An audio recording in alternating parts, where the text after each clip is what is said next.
Good evening. Welcome to South Asia Newsline. I am Uzma Jafri. Here are the top stories we are tracking for you on Tuesday, the 28th of February. Family holds funeral of Indian engineer killed in US.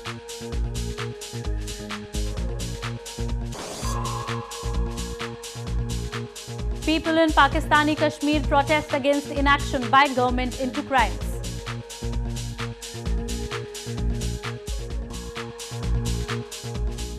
And Buckingham Palace hosts reception celebrating UK-India Year of Culture.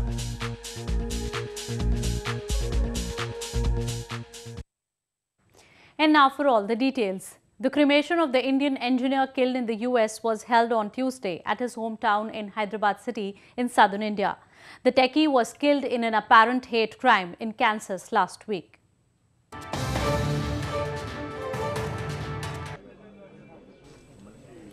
The bereaved family of Srinivas Kuchibhotla cremated his mortal remains at his hometown in Hyderabad city after his body was flown back from the US. Dozens of people, including friends and relatives and political figures, attended the funeral, which was performed as per Hindu rituals. We are also requested government to ensure that this kind of incidents should not happen to any family. Kuchibhotla's death has raised concerns about safety among members of the Indian American community. More than 3 million Indians live in the United States. People have voiced concern that US President Donald Trump's America First position on immigration and jobs has fueled a climate of intolerance. Staying on to news from India, India's northeastern Manipur province goes into assembly polls on March 4th. The province has been jolted with blockade over creation of new districts by the ruling Congress party. India's ruling Bharatiya Janata Party is eyeing a foothold in the province. Both the parties on Tuesday campaigned in the province to woo the electors.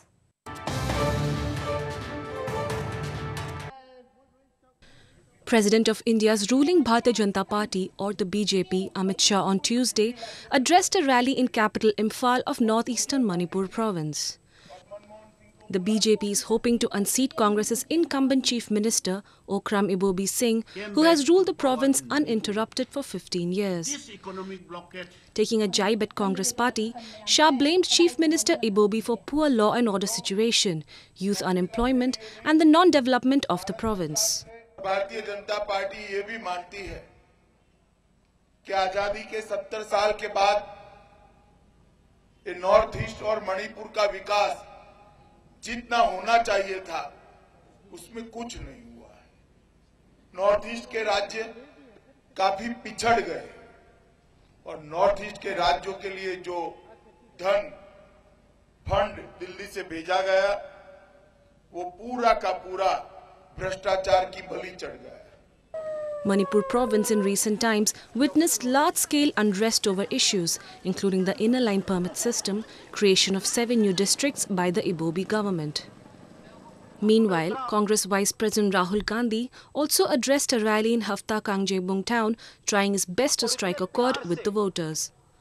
The Manipur polls for the 60-member house will be held in 2 phases. Civil rights activist Irom Sharmila, who launched her People's Resurgence and Justice Alliance, or PRJ party, is also contesting the polls with the hope of changing the political landscape of the province. Meanwhile, protesters in Pakistan-administered Kashmir recently blocked roads and left large number of people stranded without food and water for hours. Locals blamed incompetence of authorities for their misery.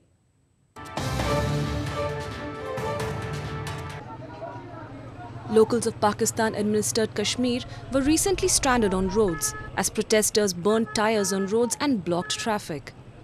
People were protesting in Muzaffarabad district against a murder and the administration's inaction against the culprits. The protest took an ugly turn when hundreds of commuters were stuck in a traffic jam for over 5 hours. दोपहर से बल्कि ये इधर traffic jam है, छुट्टी हुई है हमें तकरीबन 1:15 बजे और अब 4 बज गए हैं। मैं व्हीलचेयर यूज़र हूँ, गाड़ी पे आता जाता हूँ, गाड़ी में मेरी इधर ट्रैफिक में बुला के इंतज़ामिया का पता कोई नहीं है। इंतहाई शदीद ट्रैफिक ब्लॉक हो गई है, भूख से बुरा हाल हुआ जा रहा है। तो पता नहीं ये इंतज़ामिया कहाँ जाके सो गई है, समझ नहीं आ रही. Helpless, people were seen making frantic efforts to escape the jam, with most of them worried about the children who were also stuck. यहाँ हम 2 घंटे से खड़े हैं, यहाँ पर रोड बंद है और हमें भूख भी लगी है बहुत. हम कॉलेज के स्टूडेंट हैं, 2 बजे से फ्री हुए, अभी 5 बज रहे हैं दिन शाम के. अभी तक हम गाड़ी में वेट करें, यहाँ हमें जाने के सारे रास्ते बंद हैं. अब हम लड़कियाँ हैं, लड़के तो नहीं है, घर से बाहर कैसे भी पहुँच सके. अब आप खुद देखें हम कैसे पहुँचेंगे घर, और शाम मगरब हो रही है. अब इनको रास्ता खोलना चाहिए. Locals blamed the lax attitude of the authorities. Police officials could not be seen anywhere at the site of the protest to control the situation. People of the illegally occupied territory are often left to deal with problems on their own due to inaction by the administration. Moving on to news from Bangladesh. A Bangladeshi court has awarded death sentence to 5 Islamist militants found guilty of killing a Japanese citizen in 2015. 5 members of the banned militant outfit Jamaa'tul Bangladesh or JMB have been sentenced to death in connection with the killing of Japanese citizen Hoshi Kunio 2 years ago. 65-year-old Kunio was gunned down in Rangpur on October 3, 2015, barely a week after the identical killing of an Italian man in the capital's Gulshan area. The Islamic State had claimed responsibility for Kunio's killing, but Bangladesh police maintained that members of banned militant outfit JMB were responsible to destabilize the government. Bangladesh has witnessed increasing number of attacks on foreigners by radical Islamist militant in the recent past, even as the Islamic State terror group is making inroads into the country. Moving on to news from Sri Lanka. 5 prisoners and 2 guards were killed in Sri Lanka after gunmen opened fire at a prison bus. A report.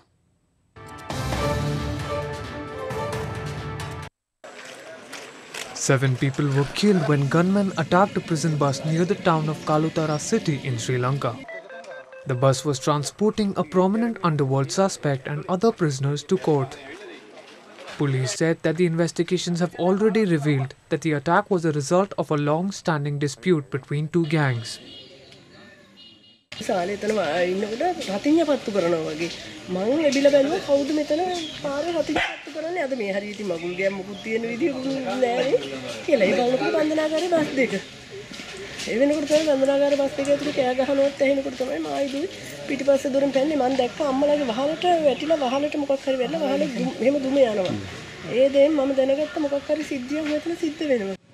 The gunmen escaped after spraying the bus with bullets. India and the United Kingdom share close and friendly ties. And to raise the friendship a notch higher, Queen Elizabeth II hosted a reception in Buckingham Palace on Monday evening, celebrating 2017 UK-India Year of Culture.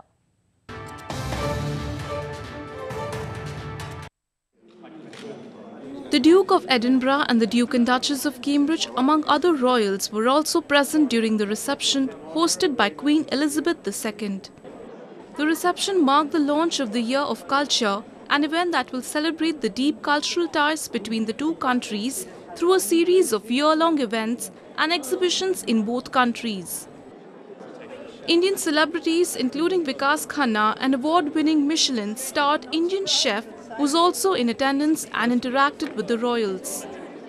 This is a wonderful change of scene, and I hope that it means that there will be lots of partnerships and interesting sort of joining ups of things. I mean, it's funny because I feel as if it's already happening.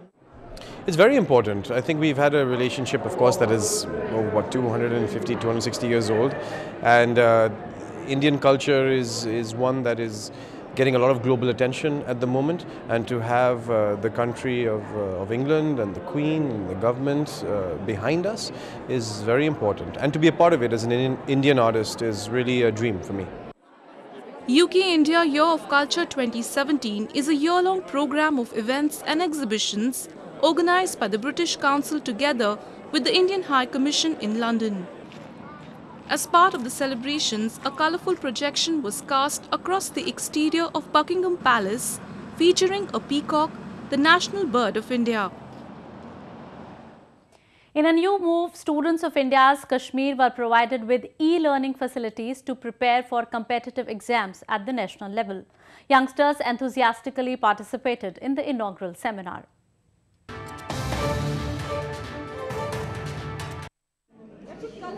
To assist the students of Jammu and Kashmir crack competitive exams for professional courses such as engineering and medicine, the provincial government has launched special e-learning public libraries.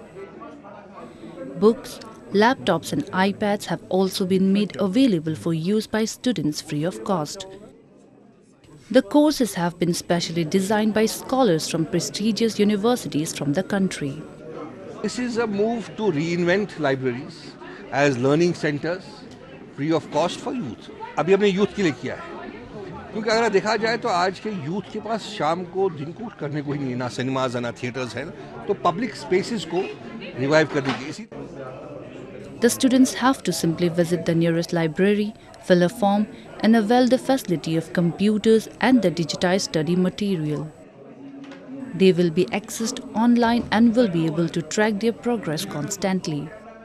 बहुत अच्छा feel कर रहे हैं यहाँ पे इन्होंने कुछ नया ही एनवायरनमेंट, मतलब ऐसे आज तक तो ऐसे ट्यूशन जाते थे, बुक्स पे पढ़ते थे, लेकिन यहाँ पे हमें ऐसे पढ़ाते हैं, मतलब ऑनलाइन, या अगर कहीं प्रॉब्लम भी हो, इन्होंने बाहर कंप्यूटर्स भी रखे हैं, वहाँ पे हम खुद कर सकते हैं.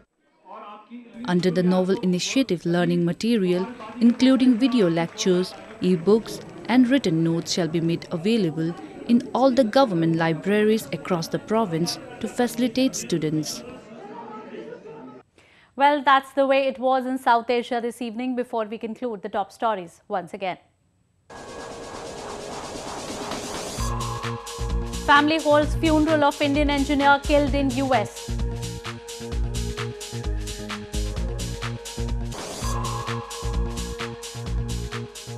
People in Pakistani Kashmir protest against inaction by government into crimes.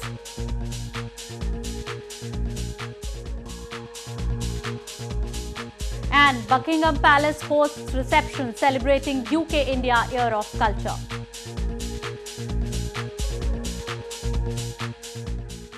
Now our viewers can watch the show on SouthAsiaNewsline.com. You can also visit us on Facebook.com/SAsiaNewsline and follow us on Twitter @SAsiaNewsline. That's all in tonight's edition. We will see you same time tomorrow. Good night.